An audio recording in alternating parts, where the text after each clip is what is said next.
नमस्कार, आप देख रहे हैं 4 पीएम और मैं हूं आपके साथ निधि तिवारी। जब से पहलगाम हमला हुआ है तभी से लेकर के तमाम खबरें आप मीडिया में, गोदी मीडिया में देख रहे होंगे कि भाई पाकिस्तान का खात्मा कर दिया जाएगा, पाकिस्तान को घर में घुस कर मारेंगे और पता नहीं कौन कौन सी हेडलाइंस आप लगातार देख रहे होंगे गोदी मीडिया पर चल रही है। लेकिन अब पहलगाम हमले को लेकर एक बहुत ही बड़ा और चौंकाने वाला खुलासा हुआ है और ये खुलासा हुआ है इंडियन एक्सप्रेस की रिपोर्ट में, जिसके बाद तो बवाल ही मच गया है। इंडियन एक्सप्रेस ने पहलगाम में हुए आतंकी हमले को लेकर जो खुलासा किया है वो गृह मंत्री अमित शाह की नाकामी को साफ साफ उजागर करता है, जिस पर लगातार सरकार और मीडिया द्वारा पर्दा डालने की कोशिश की जा रही है। इंडियन एक्सप्रेस की आज की जो रिपोर्ट है उसके मुताबिक जम्मू कश्मीर पुलिस के जो टॉप ऑफिशियल्स हैं उन्होंने ये जानकारी दी है इंडियन एक्सप्रेस को कि जम्मू कश्मीर में पर्यटकों पर आतंकी हमला होने का अलर्ट भारतीय खुफिया एजेंसियों के पास पहले से ही था।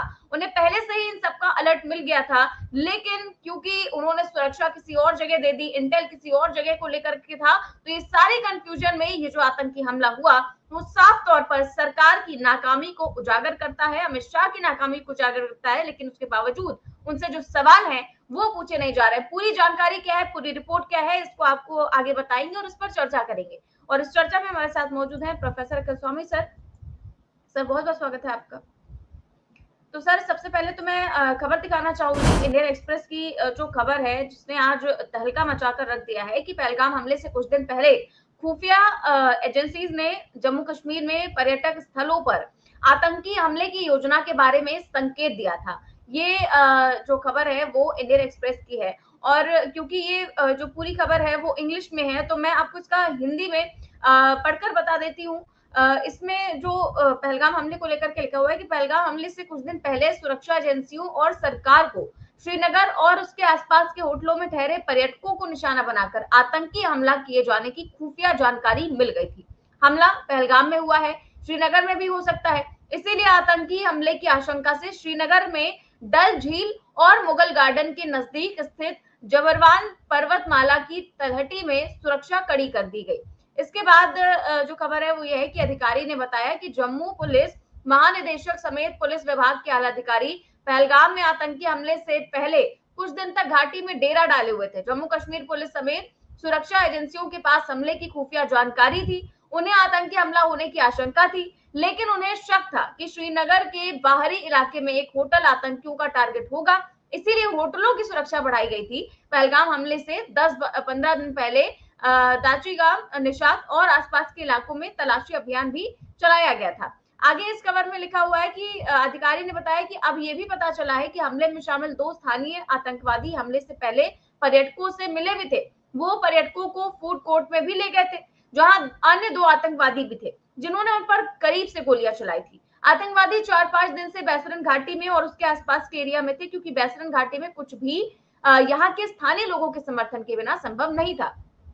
तो ये सारे के सारे खुलासे जो है वो इंडियन एक्सप्रेस में किए गए हैं कि पहलगाम में जो आतंकी हमला हुआ इसकी जानकारी पहले से सरकार के पास थी, लेकिन सरकार के पास जो इंटेल रिपोर्ट थी उसको लेकर वहां पर एक्शन भी लिया गया। लेकिन दिक्कत ये है कि जो एक्शन लिया गया वो ना तो पर्याप्त था ना तो सही जगह पर था। वो जो संकेत ये मिला था कि आतंकी समूह जो है वो जम्मू कश्मीर में पर्यटन स्थलों, खास करके श्रीनगर के पास के होटलों को निशाना बनाने की योजना बना रहे थे और कई जगहों पर इसको लेकर के सिक्योरिटी बढ़ाई भी गई।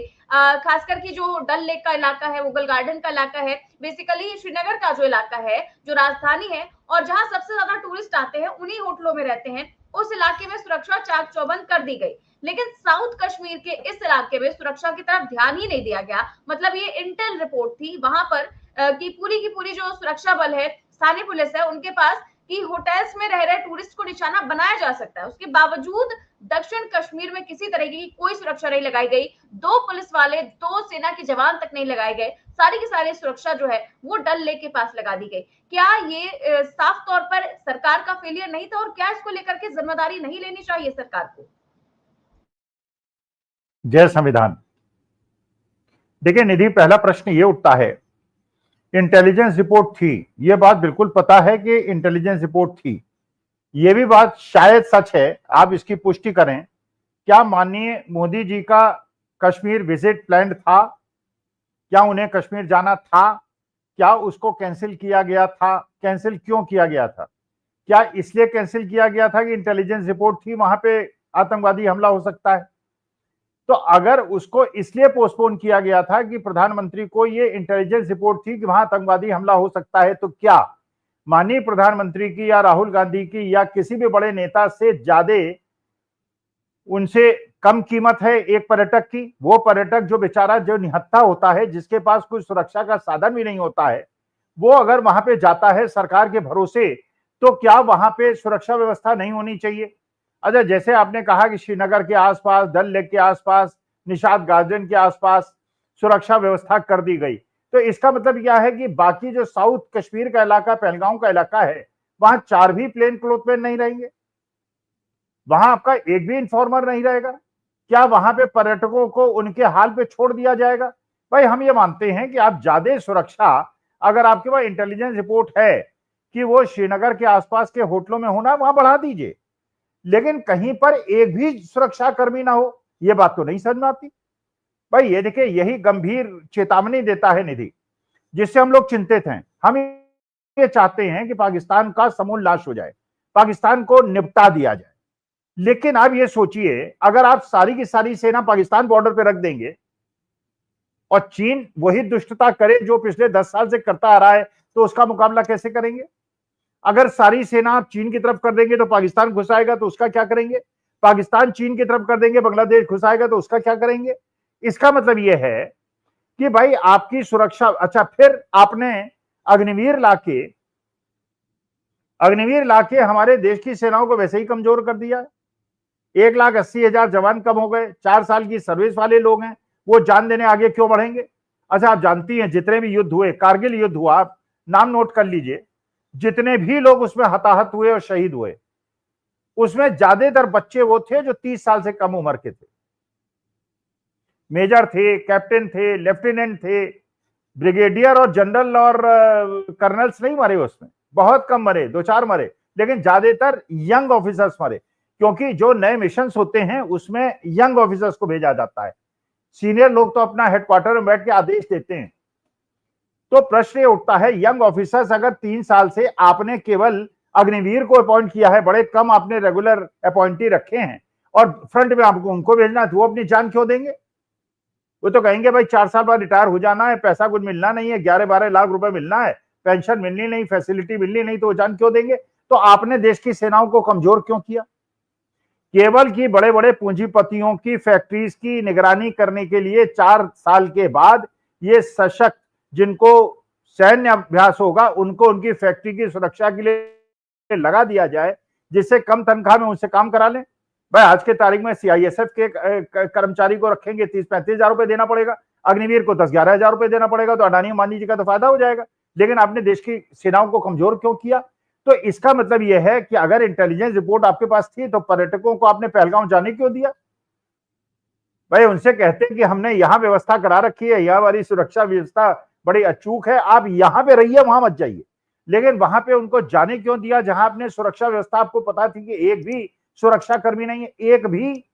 इसका माने लोकल पुलिस भी नहीं थी, आपके इन्फॉर्मर्स भी नहीं थे, एक भी आदमी। आप तो जानती हैं, आप किसी पुलिस थाने में चले जाइए, किसी पुलिस थाने में नहीं दी, आपके तो पिताजी भी शायद पुलिस में थे, उनसे पूछिएगा, हर थाने के अंदर प्लेन क्लोथ में बाजारों के अंदर लोग घूमते रहते हैं, और जहां इस प्रकार की कोई घटना होती है उसको दबोच लेते हैं। इंटेलिजेंस के लोग घूमते रहते हैं, मतलब हर बाजार में जहां 2-3 हजार की भीड़ हो, 10-15 प्लेन क्लोथमैन पुलिस वाले होने चाहिए, दे शुड बी देयर, जिससे ये दुष्ट लोग इस प्रकार का काम ना कर पाए। तो वहां पे पहलगांव में हजारों, 2,000 पर्यटकों को आपने मरने के लिए छोड़ दिया, ये कौन सी आपकी सुरक्षा व्यवस्था है? और निशिकांत दुबे के यहाँ आपने 100 पुलिस वाले, आर्मी वाले, AK-47, और पता निशिकांत दुबे क्या, हमारे जो ये बच्चों की डेथ हुई है 30-30, 32-32 साल, 25-25 साल के बच्चों, इनसे ज्यादा कीमती है। तो राजनेताओं की तो देखिए कुछ होता नहीं, राजनेताओं को, बड़े अफसरों को कुछ नहीं होता, मारे जाते हैं नीचे के लोग, गरीब लोग, मध्यम वर्ग के लोग, और वो लोग जो कि आकांक्षी हैं, उनको आप सुरक्षा दिलाएंगे नहीं। तो ये बात तो देखिए, उसी दिन से लोग प्रश्न पूछ रहे हैं, क्या माननीय मोदी जी को इंटेलिजेंस रिपोर्ट थी, इसीलिए जो उनका कश्मीर जाने का कार्यक्रम था, क्या इसी वजह से उसे पोस्टपोन किया गया था? लेकिन अगर उसको पोस्टपोन किया गया था, तो ये पर्यटकों को सूचना क्यों नहीं दी गई थी कि आपकी सुरक्षा करने में हम असमर्थ हैं, अपनी सुरक्षा का खुद ध्यान रखिए, वो ना जाते।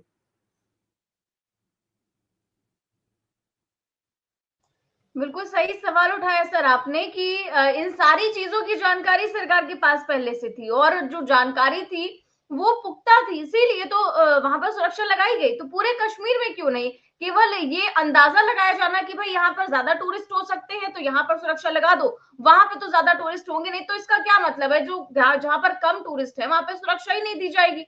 और इसको लेकर के देखिए सुप्रिया सुले ने भी ट्वीट करते हुए लिखा है कि 2 हफ्ते पहले खबर थी कि प्रधानमंत्री मोदी की 19 अप्रैल की कश्मीर यात्रा मौसम खराब होने के कारण स्थगित हुई। अब अधिकारियों का कहना है कि 19 अप्रैल के आसपास पर्यटकों पर हमला करने की खुफिया जानकारी पहले से ही थी। फिर इस इंटेलिजेंस के बावजूद निर्दोष पर्यटकों के लिए कोई सावधानी क्यों नहीं रखी गई?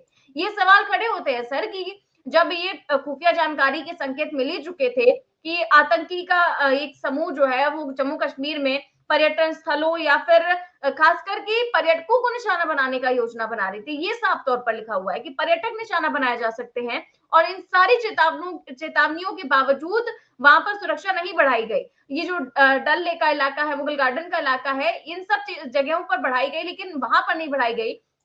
मतलब टूरिस्ट टारगेट में आ सकते हैं, इसकी पुख्ता जानकारी थी और इसको लेकर के खबरें भी छपी हैं। ये सोचा वहां के जो टॉप ऑफिशियल्स थे, उन्होंने सोचा कि जो स्थानीय लोगों को मारा जाता है वो तो हमेशा साउथ कश्मीर के इलाकों में मारा जाता है जहां पर ये आतंकी हमला हुआ है, लेकिन अगर टूरिस्ट को मारा जाएगा तो वो तो श्रीनगर के किसी दूर दराज के होटल में मारा जा सकता है जहां पर इतनी गश्त नहीं होती है। तो वहां पर पूरे के पूरे सुरक्षा बल को लगा दिया गया, लेकिन वहां जहां पर हमला हुआ वहां पर बिल्कुल ही अनाथ छोड़ दिया गया, जैसा कि एक शहीद की पत्नी ने साफ तौर पर कहा है। तो ये सर जो किया गया है साफ तौर पर ये तो फेलियर है ही है। ये इंटेलिजेंस का फेलियर नहीं कहेंगे क्योंकि उन्होंने तो बताया था, ये तो सरकार का फेलियर है।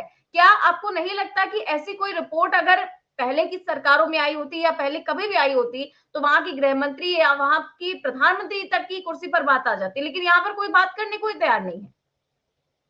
भाई निधि, एक बात तो ये बताइए, आरएसएस वाले कहते हैं कि हमारी आर्मी से ज्यादा हम प्रिपेयर्ड रहते हैं और हम 3 घंटे के अंदर अपनी सेनाओं को तैनात कर सकते हैं कहीं भी। अगर मान लीजिए खबर थी, इंटेलिजेंस रिपोर्ट थी कि आतंकवादी हमला हो सकता है, मान लीजिए आपके पास पुलिस और आर्मी और बीएसएफ और सीआरपीएफ नहीं थी, मान लीजिए नहीं, हम मान लेते नहीं थी, तो आरएसएस वालों को भेज देते, हिंदू महासभा वालों को भेज देते, विश्व हिंदू परिषद वालों को भेज देते, करणी सेना वालों को भेज देते, भारतीय जनता पार्टी के कार्यकर्ताओं को भेज लेते। लेकिन जो बीजेपी के, आरएसएस के, हिंदू महासभा के कार्यकर्ता हैं, वो तो आजकल नरेश टिकैत और राकेश टिकैत की पगड़ी उछालने में लगे हुए हैं। वो तो रामजी लाल सुवन के काफिले में आक्रमण करने में लगे हुए हैं। आपने एक नया किस्सा सुना होगा, शाहिदा, ये क्या नाम है उसका, लड़की का, शैला नेगी, नैनीताल की बेटी है। नैनीताल के अंदर उसके पिता की एक दुकान है जो पेरिशेबल गुड्स की है। पेरिशेबल गुड्स का मतलब जो खराब हो जाता है। अब पेरिशेबल गुड को अगर एक दिन दुकान बंद रखेंगे तो बाप का नुकसान हो जाता है। वहां का व्यापार मंडल का अध्यक्ष है वो कह रही है कि अच्छा, उसकी वीडियो भी चल रही है, आपने देखी होगी वीडियो। पूरे बाजार के अंदर कोई 15, 20, 40 गुंडे, मतलब वही 20-25 साल के लड़के, वो 2 रुपए 5 रुपए पूरी सब्जी वाले, वो नहीं कि बुजुर्ग लोगों, उन बच्चों को, झुग्गी झोपड़ी वाले बच्चों को लगा दिया, मां बहन की गालियां देते हुए, बेटियों का अपमान करते हुए, क्योंकि एक रेप हुआ और मुसलमान लड़कों ने किया। बेटियों को खुलेआम गालियां देते हुए सड़क से गुजर रहे हैं और जुलूस निकाल रहे हैं। जब उसके पिता ने कहा कि मैं तो दुकान नहीं बंद करूंगा, और हिंदू है, वो क्षत्रिय है, राजपूत है, उसने कहा मैं दुकान नहीं बंद करूंगा, तो उसको गालियां देने लगे। एक लेडी आई और उसने ऊट पटांग कहना शुरू किया, तुम पाकिस्तानी हो, हिंदू हो, मुसलमान हो, फलाना, जो आजकल का फैशन हो गया है। अच्छा, वो बेचारा इसलिए नहीं बोला क्योंकि महिला सामने खड़ी हुई थी। उस पिता की पुत्री जो 30 साल की लड़की है, पढ़ी लिखी लड़की है, अच्छी अंग्रेजी बोल रही है, समझदार लड़की है, उसने आके उसका मुकाबला किया और कहा चाची चाची। इसका माने भाई, ये जो नैनीताल है, छोटा सा एरिया, सब एक दूसरे को जानते हैं और जानती हैं कि वहां पे क्षत्रिय समाज जो है 50% है पहाड़ों के अंदर, और क्षत्रिय लड़की है। वो आके जब कह रही है तो उसको इस प्रकार धमकी दी गई और बाद में इन्हीं भक्तों ने, वही समर्थकों ने उसको रेप करने की धमकी दी। वो लड़की कह रही है रेप करना है, रेप कर दो, लेकिन तुम तो मां बहन की बेटियों को गाली दे रहे हो। और वो कह रही है, लड़की, आंखों में आंसू आ जाएंगे निधि अगर आप उसको सुनेंगे, कि जब लड़की पैदा होती है तो वो ये सोचती है कि किस तरह अस्मिता बची रहे, उसका माँ बाप रोते हुए और चिंता में व्यग्र रहता है कि मेरी बेटी घर वापस आ जाए। ये तो आपने वातावरण, ये गुंडे बदमाश उसको गालियां दे रहे हैं, उसको रेप करने की धमकी दे रहे हैं हिंदू लड़की को। उसी प्रकार से जो नरवल, जो लेफ्टिनेंट नरवल की पत्नी हिमानी है, जो केवल 5 से सुहागन, उसको किस प्रकार की गालियां दे रहे हैं लोग, और वो भी लड़की हिंदू है। राकेश टिकैत, नरेश टिकैत, भीड़ ने डिसाइड कर लिया कि ये आदमी देशद्रोही है, उसकी पगड़ी उछाल दी, उसके सिर पर लठ मार दिया। अरे यार, अगर तुम्ही को सब भीड़ को ही डिसाइड करना है, कोर्ट की क्या आवश्यकता है, वकीलों की क्या आवश्यकता है? जहां जिसकी भीड़ है वो किसी को पकड़े और मार दे। जहां मुसलमान जाते हैं हिंदुओं को मार दें, जहां क्रिश्चियन जाते हैं वो मुसलमानों को मार दें, जहां मुसलमान जाते हैं हिंदुओं को मार दें। फिर कानून व्यवस्था, पुलिस की क्या आवश्यकता है? भीड़ डिसाइड कर ले। अरे यार, अगर राकेश टिकैत ने कोई गलत बात कही, अगर रामजी लाल सुमन ने कोई गलत बात कही, एफआईआर लिखाइए, कोर्ट में ले जाइए, कोर्ट डिसाइड करेगा। उधर तहबुर राणा को तो बिरयानी खिला रहे हैं 15 दिन से, उसको वहां से भी नहीं, उसको नहीं पीट रहे हैं। एक घटना आपने, एक फोटो दिखा दीजिए तहबुर राणा को पीट रहे हो, लेकिन रामजी लाल सुमन को पीट देंगे, राकेश टिकैत को पीट देंगे, शैला नेगी को हड़का लेंगे, उसको रेप करने की धमकी दे देंगे, हिमानी नरवल को गालियां दे देंगे, लेकिन तहबुर राणा को बिरयानी खिलाएंगे। अरे इसका क्या मतलब? इसका माने आपका टारगेट मुसलमान नहीं है, आपका टारगेट हिंदुस्तान की अस्मिता है, हिंदुस्तान की एकता अखंडता है, हिंदुस्तान की एकता अखंडता को तोड़ना चाहते हो। भाई ये तो जो शैला नेगी है उसकी बात सुन के मुझे लगा ऐसी वीर बेटी मेरी होनी चाहिए थी, जो ललकारे लोगों को, कहे अरे तुम हिंदुओं के नाम पे कलंक हो, तुम ढोंगी और पाखंडी हिंदू हो, असली हिंदुओं को मार रहे हो, रामजी लाल सुमन को मार रहे हैं, राकेश टिकैत को मार रहे हैं, मैंने जाटों को भी मारेंगे, यादवों को भी मारेंगे, ठाकुरों को भी मारेंगे, सबको मारेंगे। ये गुंडों की एक भीड़ आएगी, किसी को भी मार देगी, ब्राह्मणों को भी मारेंगे, ये सबको मार देंगे। बिल्कुल आपने सही बात कहा सर। और यही लगातार देखने को भी मिल रहा है कि इस देश में चल क्या रहा है और आखिरकार इन सब के पीछे की जो वजह है वो क्या है। और सबसे बड़ी बात सर इस जो पूरी घटना में सामने आई और इस पूरी रिपोर्ट में सामने आई वो ये थी कि आतंकी वहां पर छुपे हुए थे पहले से, और इसको लेकर के जानकारियां भी थी खुफिया एजेंसियों के पास। और लास्ट में आप देखिए कि लिखा हुआ है कि ये clearly the terrorist were in and around Baisaran for 4-5 days, मतलब वो 4-5 दिन पहले ही वहां पर आ चुके थे। और साफ तौर पर लिखा गया है कि 2 स्थानीय है वहीं के और 2 पाकिस्तानी हैं, वो इलाके में लोगों से घुले मिले होंगे। इसका मतलब वो केवल ऐसा नहीं था कि वो पीओके से आए, हमला किया और वापस भाग गए। इसका मतलब हमला करने के कुछ दिन पहले तक वो वहां हमला करने से पहले पहुंच चुके थे, वहां रुके, लोगों से घुले मिले। तो इसका मतलब यही है कि आतंकी हमला अंजाम देने के पहले ही वो लोग आ चुके थे। तो ये तो बहुत बड़ा फेलियर है, आतंकी हमला अंजाम देने से पहले ही आतंकी आ चुके थे और सरकार को पता नहीं चला। और अगर इंटरनल जो रिपोर्ट है वो सही होती और जो इंटेल रिपोर्ट आई थी उसको अगर गंभीरता से लिया गया होता, जो सुरक्षा व्यवस्था थी उसको फैला दिया जाता, तो सिंपल सी बात है कि वो अंजाम देने से पहले ही आतंकी पकड़े जा सकते थे। लेकिन इतनी बड़ी चूक के बावजूद जो है कोई भी जिम्मेदारी लेने को तैयार नहीं है। और सबसे बड़ी बात तो ये है कि पीएम की सुरक्षा में अलर्ट था, पर निर्दोष पर्यटकों को मारने के लिए क्यों छोड़ दिया गया? क्या सर देश से बड़ा इवेंट मैनेजमेंट है? नहीं है ही, आज की तारीख में तो इवेंट ही मैनेजमेंट हो रहा है। मोदी जी इस बात से खुश हैं कि साहब वो शशि थरूर मेरे यहां बैठे हुए हैं, और अडानी जी को आज आपने सेबी की रिपोर्ट भी देखी होगी। भाई अभी तक कह रहे थे ना कि अडानी ग्रुप में कोई गड़बड़ी नहीं है, अडानी जी के सगे भतीजे पे सेबी ने खुद कहा है कि वो इनसाइडर ट्रेडिंग में इन्वॉल्व है। अब कहा है, अब सेबी मान रही है, और ये भी सिद्ध हो रहा है कि जो कहा था उसने, हिडनबर्ग ने कहा था वो बात सच थी। लेकिन उसको कब तक छिपाएंगे आप कब तक इस चीज को दबाएंगे? अच्छा, दूसरी बात ये बताइए, पाकिस्तान से आतंकवादी आ जाते हैं, रह लेते हैं, मार देते हैं, मार के भाग जाते हैं। अरे भैया, तो काहे की सुरक्षा व्यवस्था है? कैसी सुरक्षा व्यवस्था? जो सतपाल मलिक कह रहे हैं कि आपने पुलवामा के अंदर आरडीएक्स से भरी हुई जीप आई, 10-15 दिन घूमी, आपको पता ही नहीं चला, आपको पता ही नहीं चला, कहीं उसको इंटरसेप्ट नहीं किया, कहीं उसकी तलाशी नहीं हुई। अरे मैं तो गया पहलगांव, मेरी तो 4 जगह कार की तलाशी हुई और मुझे अच्छा लगा। होनी चाहिए तलाशी, आप जमा तलाशी कीजिए, एक एक चीज तलाश कीजिए। हम तो चाहते हैं ऐसी सुरक्षा व्यवस्था चाक बंद हो। आरडीएक्स लेके जीप घूमती रही, किसी ने उसको छुआ ही नहीं, और उसने जब मार दिया तब साहब ये वो, और उसकी जांच भी नहीं हुई, पता भी नहीं चला कहां से आई, कौन लाया, किस तरह से लाया, कौन हैंडलर था, कौन उसका सपोर्टर था। और यहां भी अब वो जांच हुई नहीं और किसी 6 लोगों के मकान तोड़ दिए।